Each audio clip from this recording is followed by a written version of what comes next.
Patricia, what a pleasure to meet you and to get to interview you for the Wisdom of the Silver Sisters. What's the name of your chapter? The name of my chapter is Sea Glass. Sea Glass. Ooh. Mm-hmm. Sea Glass is gorgeous. I love it. It's one of my favorite things. So it is. It's such an unusual discovery. You know, when you see it, even if you've seen it before, it never looks the same.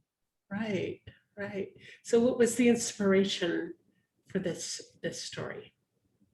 Well, I think that as women, or just the human population in general, but especially as women, which we're speaking to,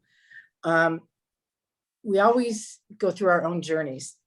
And I started like looking deeper, probably when I was in college. But at the same point, did I pay attention to the signs I was given? No. So mine has been a continual self journey of realizing that I'm already whole. I don't have pieces of me that are missing. I may have things I can use to fill me up more. Mm-hmm. But when I was young, I was always on a quest to find what I thought was missing. And, you know, I think a lot of us are our own worst enemies. I know I have been. You know, you always have those insecurities, and it's a daily battle. And so for me, I was thinking about this the first time that I saw sea glass, and it was many years ago, but I thought, wow, all that was pieces of something, you know, and it was already something. It was just a different shape. And so I just kind of equated that with my journey. And journey is always important to me, not only, you know, mentally, physically, but also I'm an avid traveler. I love travel. I've dreamed of it since the time I was a kid. I'm the first one that wants to go someplace. I don't care where you're going, I'm in there. So it's so kind of combined everything for me, because I saw this sea glass on a vacation. And then as I was going through some of my processes, the sea glass reminded me that, you know, we're all beautiful, because it was one man's junk, right? And it's another person's treasure. So right, we all have all that beautiful uniqueness about us. So when somebody reads your chapter, what do you hope that they take away? That they're not alone. That, you know, for me, I think constantly, I've not totally evolved yet. I don't think any of us do until the day that we, you know, leave the earth. But I was always searching, and I wanted to have someone feel like that I'm right there with them. And many of us are. We're always searching, but we need to look in, and we already have a lot of the things that we're looking for. We just don't recognize it maybe. And my whole thing is that realizing that we're not part of a person, we're actually a whole person. And part of it, you know, we were born as a beautiful vessel, and it just gets larger. It doesn't break off. Ah, it's beautiful. So when you were invited to write this chapter for the wisdom of the Silver Sisters, what prompted you to say yes? Number one is that I found a lot of great inspiration from other women. And some of the women, I'm familiar with them, you know, from previous experiences, but I've always felt that I wanted to write. And so this was an opportunity to share things that you might talk about with your best girlfriend, but you might not have ever talked about with a stranger, because we're always afraid to show our insecurities. I am. And so I felt like if I could make a difference or have something to contribute, the hard part is getting over, am I really have as much to say as somebody else? But what I have to say is what I have to say. And no one of my best friends, who's 96 years old, she told me that. And she told me, she goes, what you have to say, and it's you. And she goes, that's why people know you for a long time, and because you're straight up. So hopefully that's what it is. Beautiful. And what do you do in the world now? Right now, I work for a travel company. I am a travel planner.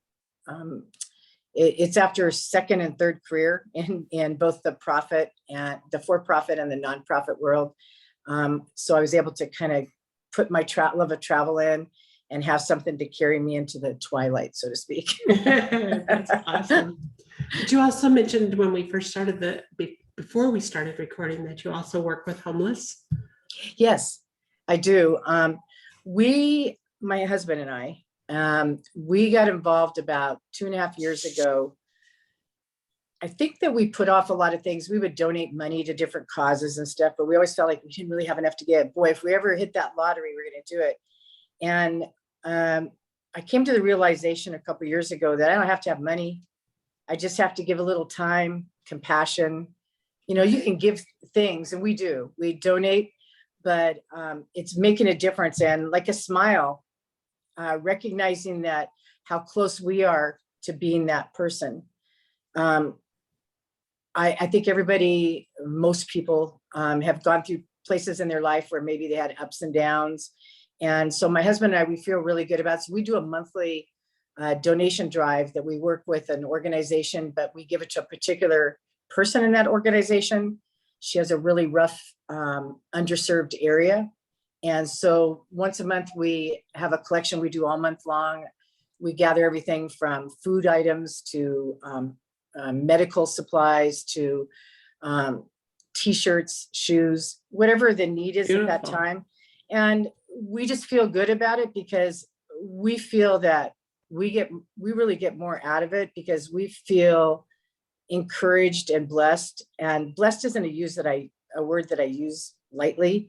I know it's a common part of speech now, right? But my husband and I both get a really warm feeling from it. And we've met some of the people on the streets. Physically, I can't go out on the streets anymore. We used to distribute it ourselves, but it's just, if we can help one person, makes all the difference. That's all the difference, because you know what? Sometimes I think we've all been in the point, not necessarily homeless, but maybe you're having a day that you're kind of caught up in yourself and things aren't going the way you thought. And someone will say, "Hey, how you doing today?" Or, "Wow, I like that shirt." Or, things that are seem insignificant. Things. Yes. Yeah, they smile at you. Of course, you can't see it with the mask a lot. They smile at you, and you can see it in the eyes. A matter of like trying to think of ways that we may not be able to change the whole world, but we can try to change the world for one person sometimes, and that's what we try to do. Beautiful, beautiful. Thank you for what you bring to the world, and thank you for being a part of this Wisdom of the Silver Sisters. It takes that whole collection of remarkable human beings, which all of us are. And I know we all have a heart to make a difference, and you're doing it in your own very special and unique way. And thank you for that. Well, thank you very much. And I'm honored to be amongst this group of women who have shown me the light in so many different ways by reading some of their things and following what they do. So I'm honored and privileged to be in this. I can say you'll be just thrilled when this book is published and you have it in your hot little hands and be able to read it and share it with others. It's a remarkable book. I can't wait. I'm excited. It's coming fast. All right. Nice to meet you. Nice to meet you. Thank you so much. Have a great rest of your day. Thank you. You too.